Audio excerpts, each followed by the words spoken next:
सभी बालकों और बालिकाओं को मेरा प्यार भरा नमस्कार। इस वीडियो लेक्चर में हम लोग फॉर्मेट्स प्रिंसिपल से लॉस ऑफ रिफ्लेक्शन और लॉस ऑफ रिफ्रैक्शन को वेरीफाई करेंगे, प्रूव करेंगे। लास्ट वीडियो में हमने फॉर्मेट्स प्रिंसिपल को बहुत अच्छी तरह से समझ लिया था।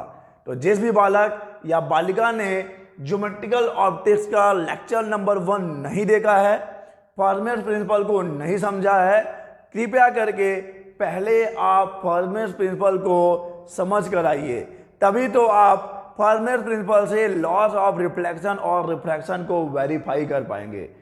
अगर आपको फॉर्मेट्स प्रिंसिपल ही नहीं पता होगा तो आप उस प्रिंसिपल से, जिस प्रिंसिपल को आप जानते ही नहीं है, उस प्रिंसिपल से आप किसी और लॉ को कैसे वेरीफाई, कैसे प्रूव करेंगे। तो चलिए इस वीडियो लेक्चर में हम क्या करने वाले हैं। इस वीडियो लेक्चर में हम लोग फॉर्मेट के सिद्धांत से, फॉर्मेट्स प्रिंसिपल से परावर्तन और अपवर्तन के नियम का सत्यापन करेंगे, उन नियमों को प्रूव करेंगे। ओके, और आप भी ऐसे सेकंड ईयर में हैं, आप उस स्टैंडर्ड में हैं जहां पर आपको परावर्तन या अपवर्तन, रिफ्लेक्शन और रिफ्रैक्शन का डेफिनेशन नहीं पढ़ाया जाएगा। ये आप बचपन से पढ़ते आ रहे हैं।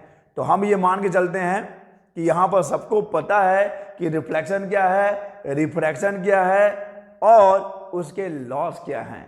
Loss of reflection and loss of refraction आपको पता होना चाहिए, क्योंकि उन्हीं लॉस को हम लोग यहाँ पर वेरीफाई करने वाले हैं, प्रूव करने वाले हैं, उनको सिद्ध करने वाले हैं। बस कैसे सिद्ध करेंगे? फॉर्मेट्स प्रिंसिपल से सिद्ध करेंगे, फॉर्मेट्स प्रिंसिपल से प्रूव करेंगे। तो सबसे पहले हम लोग रिफ्लेक्शन की बात करेंगे। ओके, कहां गया मार्कर? मार्कर नहीं, क्या बोलेंगे नहीं पता, लेकिन चलिए। तो चलिए हम ले लेते हैं एक रिफ्लेक्टिंग सरफेस। ये ले लिया मैंने एक रिफ्लेक्टिंग सरफेस ग्रीन कलर का। ये जो ग्रीन कलर का दिख रहा है, हरे कलर का जो दिख रहा है, ये है रिफ्लेक्टिंग सरफेस। इसका नामकरण कर दिया मैं एक्स वाई। और यहां पर चलिए हम ये मानते हैं कि एक लाइट रे यहां पर इंसिडेंट होती है, यहां पर एक लाइट रे इंसिडेंट होती है, ऑब्वियस सी बात है, व्हाइट कलर की ठीक है। तो यहां पर एक लाइट रे इंसिडेंट हुई है, और जहां पे भी लाइट रे इंसिडेंट हुई है, इस इंसिडेंट पॉइंट पर हम लोग एक नॉर्मल यानी कि अभिलंब खींच देंगे। ये हमने एक अभिलंब खींच दिया है, नॉर्मल ड्रॉ किया है। पॉइंट ऑफ इंसिडेंस, जहां पे भी लाइट इंसिडेंट हुई है वहां पे हमने नॉर्मल खींचा है, ठीक है। अब अच्छा, कुछ नाम देना पड़ेगा, नाम तो देना ही पड़ेगा। चलिए ये ए है, अच्छा कलर दूसरा कर लूं मैं, ये मान लीजिए ए है, और ये जो पॉइंट ऑफ इंसिडेंस है मान लेते हैं कि एम है। और जब लाइट इंसिडेंट होती है तो अब ये रिफ्लेक्ट हो जाएगी, क्योंकि ये रिफ्लेक्टिंग सरफेस है। तो चलिए रिफ्लेक्टेड रे भी हम लोग ड्रॉ कर लेते हैं। ये रहा रिफ्लेक्टेड रे, ठीक है, रिफ्लेक्टेड रे हो गया, डन, बढ़िया। तो चलिए रिफ्लेक्टेड रे आपके सामने है, इसका कलर भी हम व्हाइट ही कर देते हैं। कलर इसका व्हाइट यहां से होगा। चलिए चलिए चलिए, बढ़िया आगे। तो ए एम इंसिडेंट रे है और एम ए डैश कहां पे है? This is a dash. M A dash मान लेते हैं कि कौन सा रे है, मान के लेते हैं ही है, ये रिफ्लेक्टेड रे है, परावर्तित किरण है।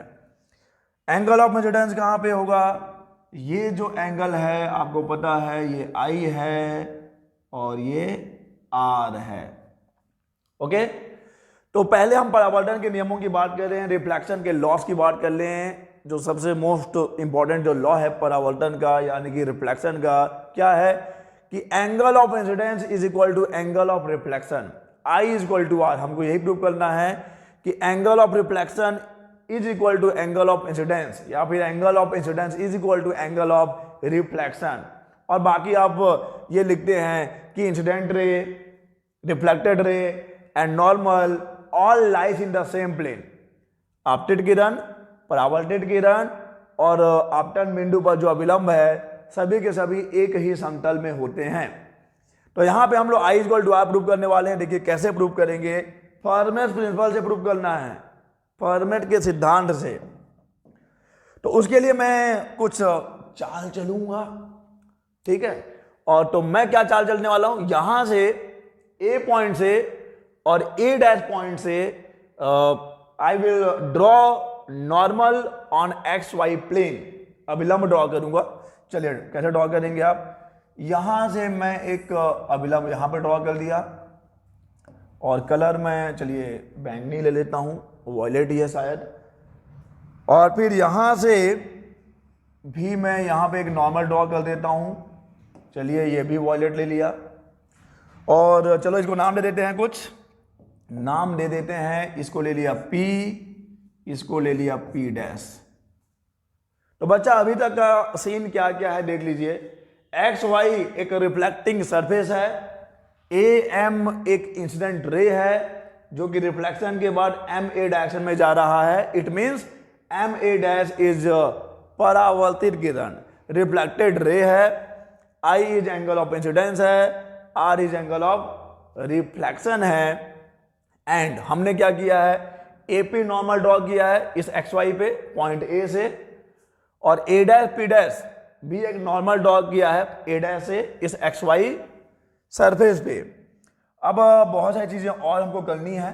लेट चलो मान लेते हैं कि ये जो एपी है, एपी इज इक्वल टू ए, इसको हम लोग ए ले लेते हैं, दिस इज ए, मान लिया कि चलो ए है। एंड ये जो ए डैश पी डैश है, चलो उसको बी ले लेते हैं।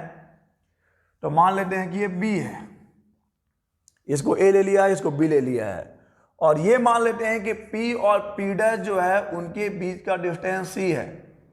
यहां से यहां का डिस्टेंस चलो मान लिया किसी, कुछ तो डिस्टेंस होगा, कुछ तो दूरियां होंगी, कुछ दूरियां मापी नहीं जा सकती। कि तेरे मेरे दरमियान जो दूरियां हैं उसे मापने के लिए कोई पैमाना बना ही नहीं। थोड़ा सा उधर ध्यान मत दीजिए, चलो पढ़ाई में ध्यान दो, पढ़ाई में ध्यान दो सब। चलो एक शायरी और है, ध्यान सुनिएगा कि मैं तो गजल सुनाकर अकेला खड़ा रहा, मैं तो गजल सुनाकर अकेला खड़ा रहा, सब अपने अपने चाहने वालों में खो गए। इसलिए पढ़ाते वक्त जो है ना ज़्यादा शायरी नहीं सुनाना चाहिए। अभी तो पढ़ाते रहेंगे लोग किसी और के ख्यालों में गुम हो जाएंगे। तो चलिए पहले अच्छा आप भटक गए होंगे रास्ते से, मैं बता दूं मैंने इस एपी को ए लिया है, ए डैश पी डैश को बी लिया है, पी पी डैश को कितना लिया है, सी लिया है। और अगर मैं ये मान लूं, अगर मैं ये मान लूं कि यहां से यहां का डिस्टेंस, अगर ये डिस्टेंस मैं मान लेता हूं, ये भी ग्रीन हो जा रहा है, मजा नहीं आ रहा। अगर मैं मान लेता हूं कि यहां से यहां का डिस्टेंस अगर x है, तो चलो बताओ बच्चा कि ये कितना होना चाहिए, ये c माइनस एक्स होना चाहिए, क्योंकि पूरा अगर c है, अगर ये x है तो ये c माइनस एक्स हो जाएगा। कोई दिक्कत, कोई समस्या? कोई समस्या नहीं है। चलो आगे बढ़ेंगे हम लोग। अब देखिए क्योंकि रिफ्लेक्शन हुआ है यानी कि लाइट रे, अच्छा और ये एक रिफ्लेक्टिंग सरफेस है, तो मान लेता हूं मैं इधर का जो मीडियम होगा, चलो एयर है, मान लिया कि एयर ही है मीडियम, और लाइट रे जो है इंसिडेंट रे और रिफ्लेक्टेड रे, आपतित किरण और परावर्तित किरण एक ही माध्यम में, एक ही मीडियम में ट्रेवल कर रहा है। तो लेट सपोज, चलिए मान लेते हैं कि जो भी हमने मीडियम लिया है, इस मीडियम में लाइट की स्पीड v है। जो भी मीडियम है, डजंट मैटर, मुझे नहीं मालूम कौन सा मीडियम है, लेकिन जो भी यह मीडियम रहा होगा, ये मीडियम में मान लेते हैं कि लाइट की स्पीड कितनी है, प्रकाश की चाल v ले लिया है। ओके सही है, बहुत अच्छे। ओके तो लाइट रे जो है किस पार्ट को फॉलो कर रही है, लाइट रे जो ए से m और m से a डैश पार्ट को फॉलो कर रही है। लाइट जो है a से a डैश पहुंचने के लिए a से m और m से a डैश पार्ट को फॉलो कर रही है। लाइट रे यानी कि जो प्रकाश है, जो लाइट है, यहां से इस पॉइंट पे इंसिडेंट होता है और रिफ्लेक्ट होने के बाद a डैश पे, a डैश के रास्ते से आगे जाएगा। हम उसको यहां से a से m तक और m से a डैश तक बस ट्रेस कर रहे हैं, वहीं तक हमने उसका पीछा किया है। तो m a m जो है और m a डैश है। पहले हम तो ये पता कर लेंगे कि a m और m a डैश ये डिस्टेंस को ट्रेवल करने में लाइट को कितना टाइम लगेगा। a m और m a डैश ये जो रास्ता है, ये जो दूरी है इसको तय करने में प्रकाश को, लाइट को कितना टाइम लगा होगा। And according to Fermat's principal, ये हम आगे की बात कर रहे हैं, फर्मेस प्रिंसिपल के according that time will be minimum, वो टाइम क्या होना चाहिए, लीस्ट टाइम होना चाहिए। तो चलिए जरा आगे बढ़े हम लोग। यहां से हम लोगों के पास दो राइट एंगल ट्रायंगल है। पहले तो हम ये देख लेते हैं दो राइट एंगल ट्रायंगल कौन सा है, एक APM है और एक A'P' है। तो पहले मैं इस वाले राइट एंगल ट्रायंगल में जाता हूं, अपने कैलकुलेशन जो है इस वाले राइट एंगल ट्रायंगल में करता हूं। तो मुझे क्या मिलेगा, इन राइट एंगल ट्रायंगल, ध्यान दीजिएगा, in right angle triangle AMP और APM, in right angle triangle APM, AM कितना हो जाएगा बच्चा, AM क्या है, AM हाइपोटेनियस है ना, तो लगा दो पाइथागोरस थ्योरम। पाइथागोरस थ्योरम से अगर हम लोग देखेंगे बाय पाइथागोरस थ्योरम, AM का स्क्वायर इज इक्वल टू कितना, AP का स्क्वायर प्लस PM का square. So AM is equal to root over AP का स्क्वायर प्लस PM का स्क्वायर। अरे क्लास 9 के बच्चा बना ले इसको। AM कितना हो जाएगा, रूट ओवर AP का स्क्वायर प्लस PM का स्क्वायर। AP कितना लिया है बच्चा, AP लिया है A, तो ये हो जाएगा A स्क्वायर, PM लिया है X, तो ये हो जाएगा X स्क्वायर। यानी कि AM कितना है एक्चुअली में, root over A square plus X square है, root over A square plus X square है। वही काम मैं इस वाले राइट एंगल ट्रायंगल में भी करने वाला हूं, वही काम मैं इस वाले समकोण त्रिभुज में भी करूंगा। तो चलिए करते हैं ना, करके देखिए, अच्छा लगता है। पढ़ाई की बात कर रहे हैं। तो A' है अपने पास, P' है अपने पास और M है। तो इस वाले राइट एंगल ट्रायंगल में भी आप लगा दो कौन सा, एक ही तो थ्योरम है यार, जहां पे भी राइट एंगल ट्रायंगल दिखे लगा दो, पाइथागोरस थ्योरम लगा दो।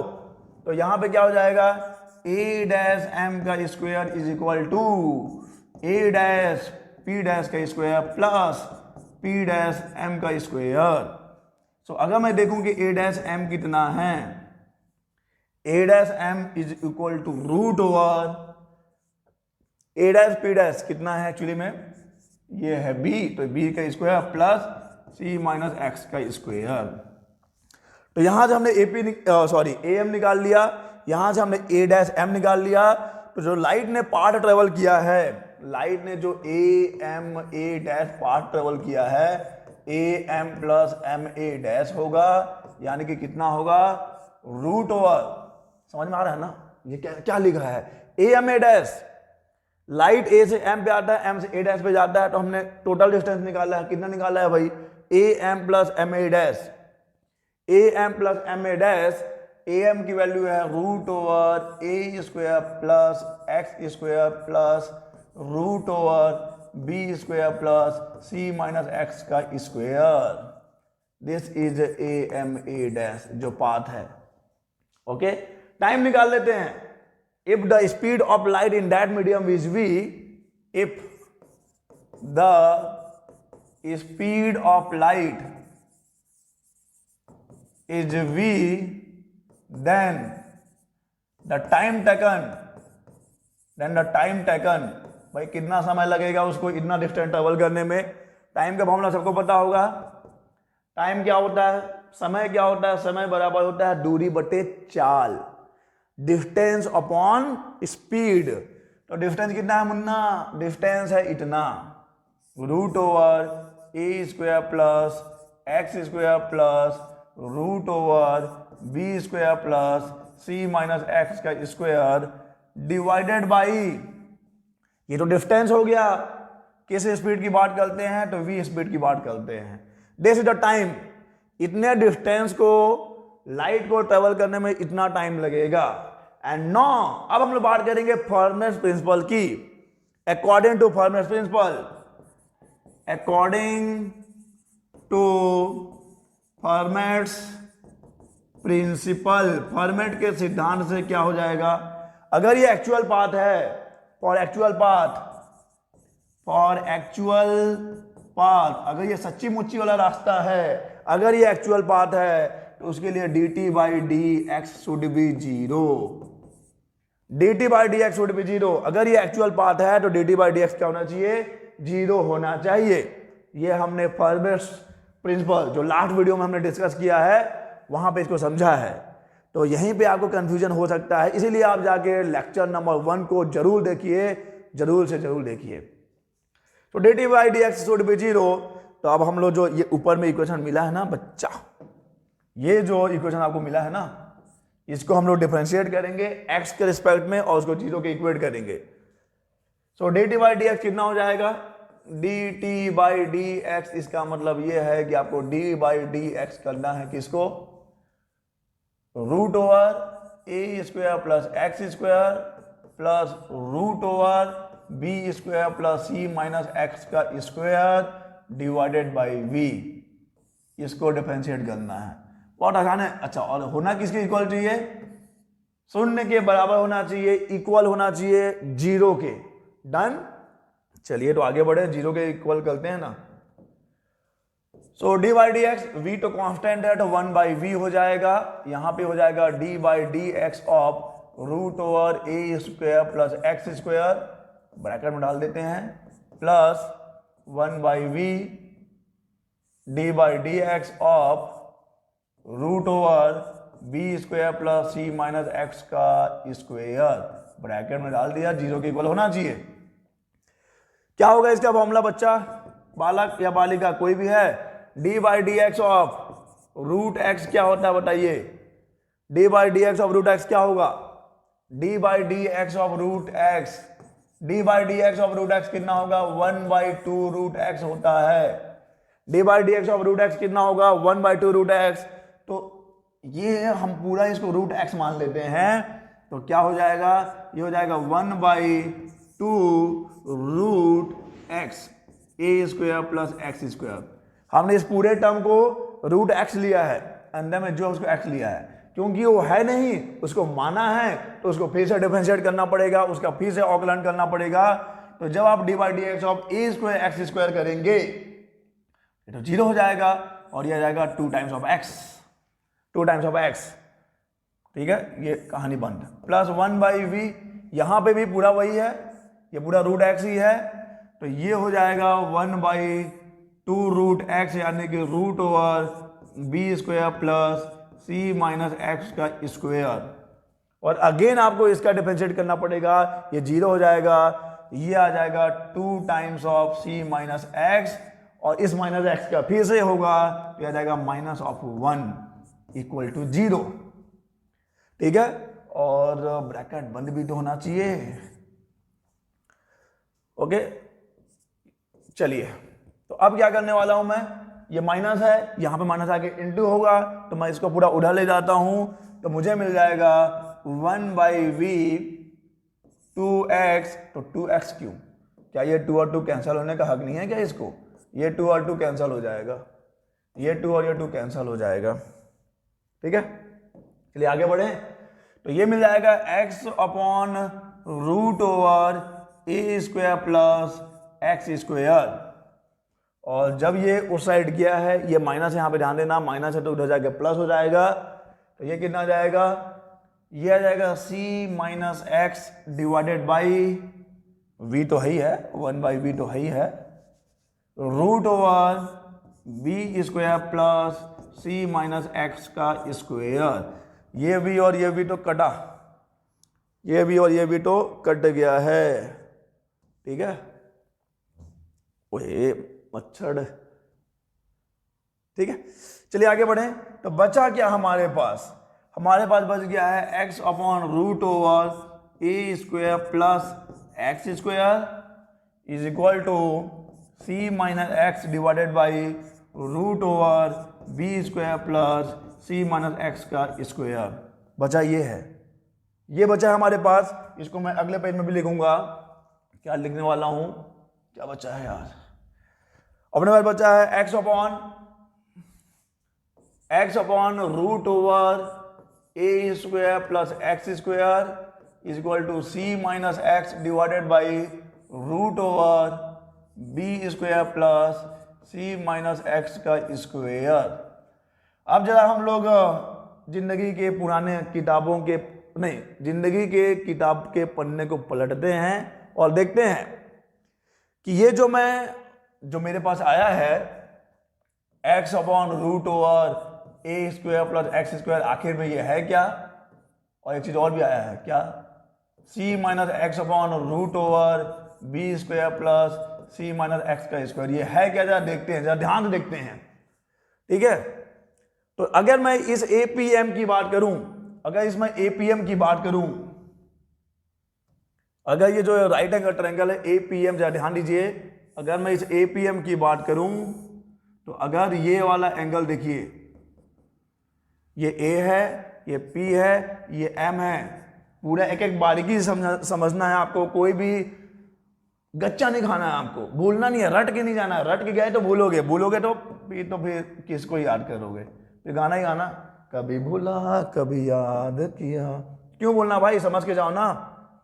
क्या इसको हमने ए लिया है? क्या हमने इसको एक्स लिया है? क्या ये आई है? तो क्या इसको भी आई नहीं होना चाहिए? बिल्कुल आई होना चाहिए। क्या ये 90 है? तो है भाई। तो अगर मैं यहां पर देखूं कि ये जो x अपॉन रूट ओवर ए स्क्वायर प्लस एक्स स्क्वायर है, ए स्क्वायर प्लस एक्स स्क्वायर है, ये क्या है? तो अगर हम देखेंगे इसके सामने ये परपेंडिकुलर है और ये है रूट ओवर ए स्क्वायर प्लस एक्स स्क्वायर, तो ये हाइपोटेनियस है, यानी एक्चुअली में है क्या? ये साइन ऑफ आई है कि नहीं है बच्चा? ये साइन ऑफ आई है, X upon root over A square plus x square sine I बन जाएगा। और वही काम क्यों ना आप इस वाले राइट एंगल ट्रायंगल में भी करो, कुछ ऐसा बना है ये, है ना।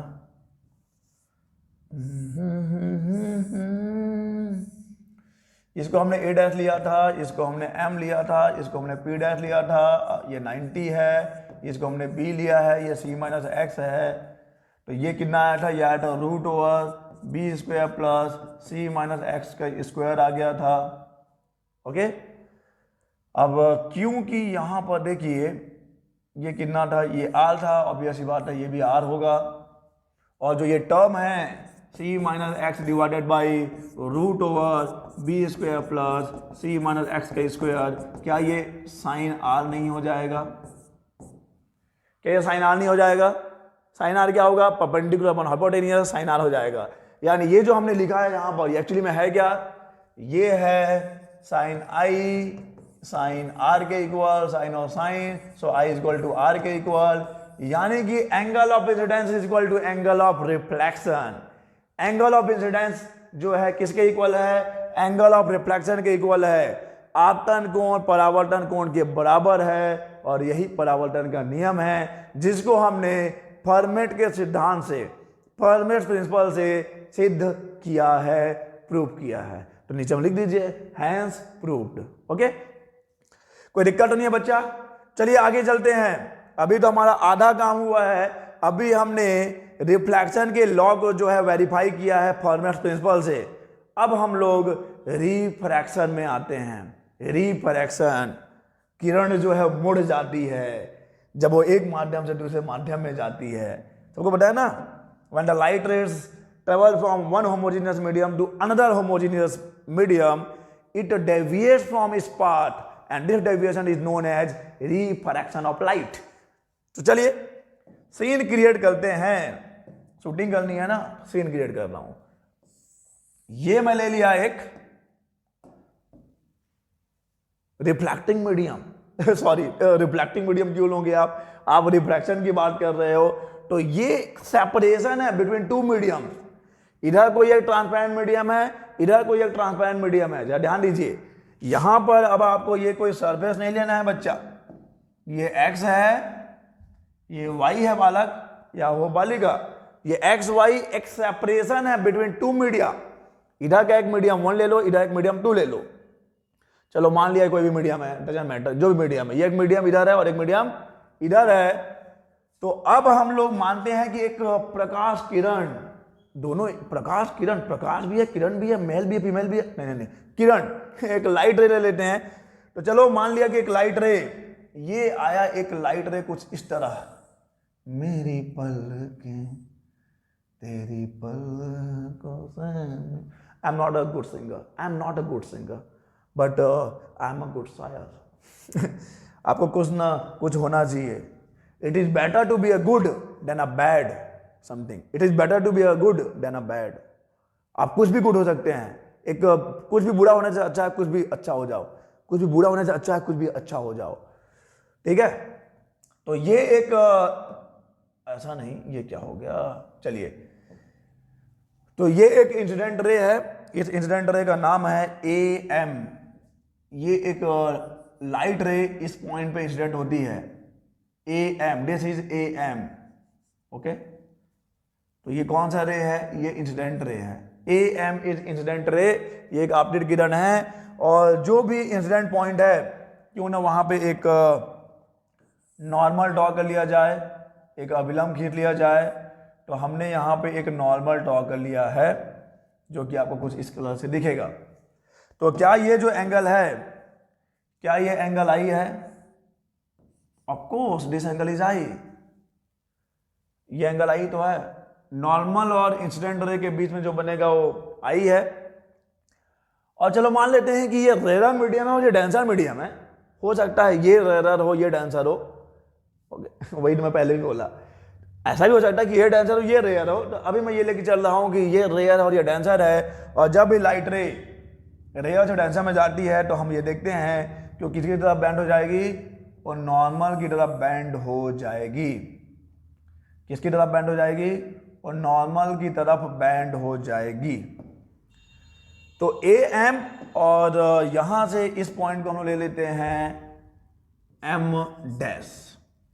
यानी लाइट किस पार्ट से जा रही है, ए से एम डैश कैसे जा रही है, ए से एम और एम से, इसको ए डैश ले लो, सॉरी ए डैश ले लो, ए डैश ले लो।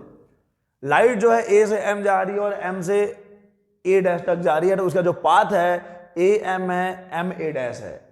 तो अगर आप इसके पहले वाला डेरिवेशन को समझ गए हैं तो यहाँ पे कुछ रखा ही नहीं है समझने के लिए, सेम टू सेम कॉपी करना है। मैं क्या करने वाला हूं, मैं अगेन नॉर्मल ड्रॉ करने वाला हूं।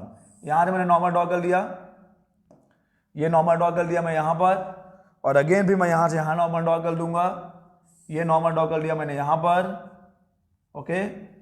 ये नॉर्मल ड्रॉ कर दिया मैंने यहां पर। नाम दे देता हूं, नाम वही दूंगा जो पीछे दिया है, ताकि मेरे कैलकुलेशंस में ज़्यादा माथा पच्ची न करना पड़े मुझे।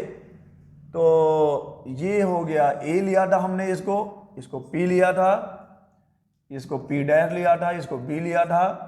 यहां से पूरा पी पी डैश, अच्छा ले लेते हैं, क्या है पी से ले लेते हैं।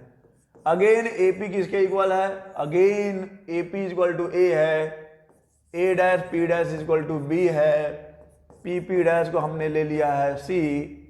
तो ये जो पी एम होगा, what will be P M, P M will be, अगर एक्स है तो what will be M P dash, ये हो जाएगा सी माइनस एक्स। कोई दिक्कत बच्चा, कोई दिक्कत है क्या?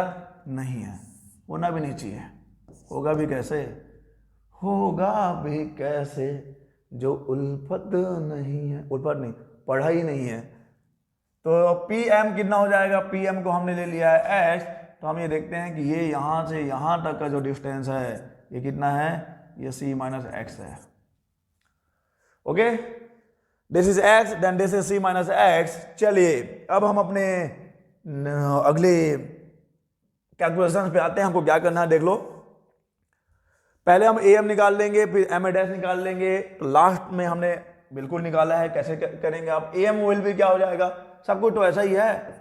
क्या A M is equal to root over A square plus x square नहीं होगा, बिल्कुल होगा। A square plus x square hypotenuse है। Again what will be M A dash, what will be M A dash, M A dash क्या हो जाएगा, ये हो जाएगा बी स्क्वायर प्लस सी माइनस एक्स का स्क्वायर, रूट ओवर लगा दीजिए। तो ये आ गया ए एम, ये आ गया M A dash, same to same है, कोई भी दिक्कत नहीं होना चाहिए। तो जो पाथ है लाइट का पाथ क्या है, ए एम ए डैश, यानी कि A M plus M A dash, यानी कि कितना, यानी कि रूट ओवर ए square plus x square plus root over B square plus सी माइनस एक्स का होल स्क्वायर।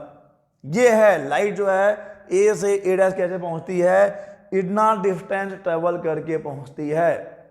अब मान लेते हैं कि ए से एम और एम से ए डैश तक जाने के लिए लाइट जो है टी टाइम लेती है।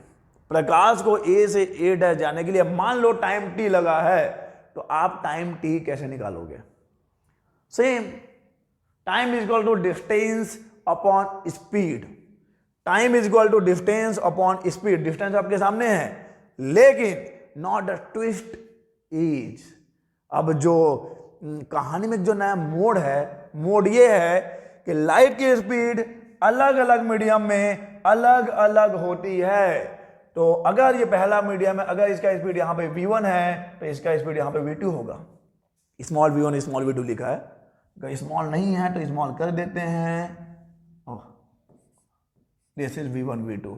तो late v1 and v2 are the speed of light in medium 1 and medium 2 respectively। हम ये मान लेते हैं कि प्रकाश की चाल पहले माध्यम में v1 है, दूसरे माध्यम में v2 है। अब आप टाइम निकाल लेंगे, टाइम निकाल लेंगे, क्या हो जाएगा? Time is equal to distance upon speed.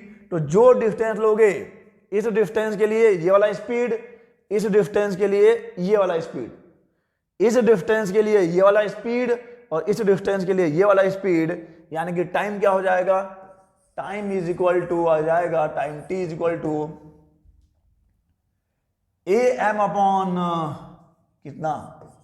A M upon v1 plus M A dash upon v2, यानी कि t is equal to what is A M? A M is equal to root over A square plus x square divided by v1, okay, plus what is M A dash? Root over B square plus C minus x का square divided by v2, root over A square plus x square divided by v1, root over B square plus C minus x square upon v2। This is time. और अगर अब हम लोग principal, format principal की बात करें, तो according to Fermat principle this time should be minimum और मैक्सिमम, शुड बी मिनिमम और मैक्सिमम, क्योंकि Fermat principle of extremum path की बात करते हैं। फिर आपको सर आप मैक्सिमम की बात कर रहे हो, मिनिमम की बात कर रहे हो, इस गुट्टी को सुलझाना है तो जाके लेक्चर नंबर 1 देखो, ऑप्टिक्स का, ज्योमेट्रिकल ऑप्टिक्स का, यानी कि फॉर्मेट प्रिंसिपल का जो पार्ट 1 है उसको देखिए, फिर आपको क्लियर होगा। डजंट मैटर मैक्सिमम हो या मिनिमम हो, दोनों ही केस में according to Fermat principle dt by ds या dx क्या होना चाहिए? Should be 0। फॉर्मेट प्रिंसिपल के अकॉर्डिंग dt बाई dx, अगर ये एक्चुअल पाथ है, जिस पाथ की आप बात कर रहे हैं ना, A M M A dash, अगर ये एक्चुअल पाथ है तो dt by dx should be 0, इसको 0 होना चाहिए। तो चलिए करते हैं ना यार, करके देखिए अच्छा लगेगा पढ़ाई। dt by dx is equal to कितना? d by dx of root over A square plus x square divided by v1 plus root over B square plus C minus x का स्क्वायर डिवाइडेड बाई v2, ये आ गया bracket में। d by D x root over A square plus x square divided by v1, और यहाँ पे इसको, और होना कितना चाहिए? इसको होना चाहिए 0, 0 होना चाहिए। चलिए अगले पेज में चलते हैं। तो अगले पेज में चलेंगे तो क्या मिलेगा अपने को मिलने वाला है कि d by D x of root over A square plus x square divided by v1, ठीक है, plus d by D x root over B square plus C minus x का स्क्वायर डिवाइडेड बाई v2, और ये होना चाहिए 0 के equal, 0 के equal होना चाहिए। चलिए आगे बढ़ेंगे। तो v1 तो कांस्टेंट है, तो ये 1 बाई v1 बाहर आ गया। इसका डिफरेंशिएशन अगेन आपने किया था तो कोई दिक्कत होता नहीं है। 2 रूट ओवर ए स्क्वायर प्लस एक्स स्क्वायर, और यह जाएगा 2x प्लस यहाँ पे आ जाएगा ये 1 बाई v2 बाहर, और अंदर में क्या बचा? दोस्त अंदर बच जाएगा 2 root over B square plus सी माइनस एक्स का स्क्वायर, ओके, और अगेन करेंगे तो आपको मिल जाएगा 2c माइनस एक्स, और अगेन करेंगे तो आपको मिल जाएगा -1, minus of 1 is equal to 0। क्या क्या कट रहा है दोस्त?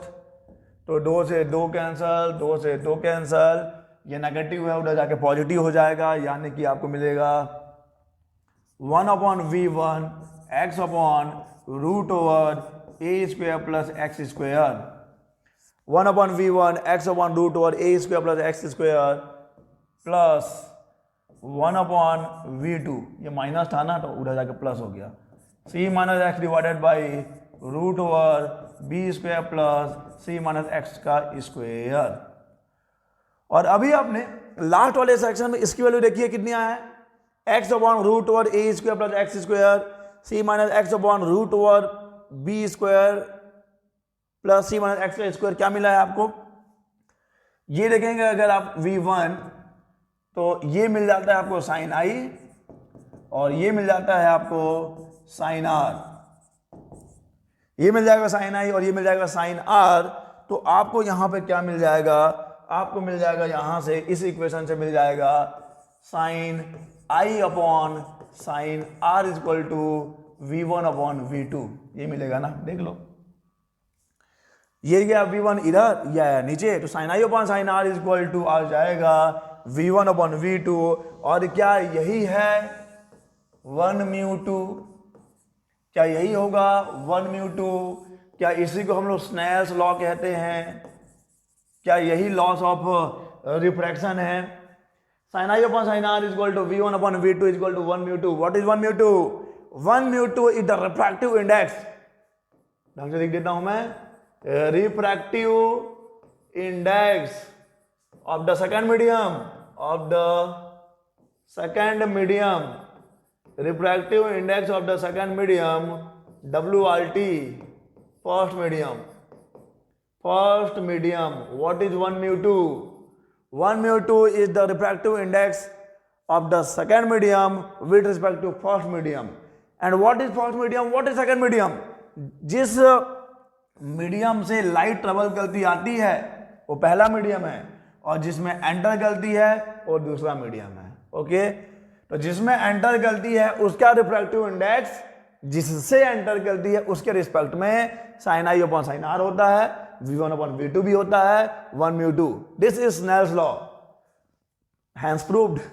तो इस वीडियो लेक्चर में हमने फर्नेस प्रिंसिपल से रिफ्लेक्शन और रिफ्रैक्शन दोनों को ही, जो लॉज हैं दोनों को ही वेरीफाई किया, दोनों को प्रूव किया है। बहुत इंपॉर्टेंट है, इंपॉर्टेंट क्वेश्चन है। आप किसी भी यूनिवर्सिटी से हो, ये क्वेश्चन आपके एग्जाम में आ सकता है, तो आपको इसको अच्छे से पढ़कर जाना है। तो चलिए इस वीडियो में बस इतना ही, हम लोग मिलेंगे अपने अगले वीडियोस में नए टॉपिक के साथ। तब तक के लिए अलविदा। चैनल को सब्सक्राइब भी कर लेना।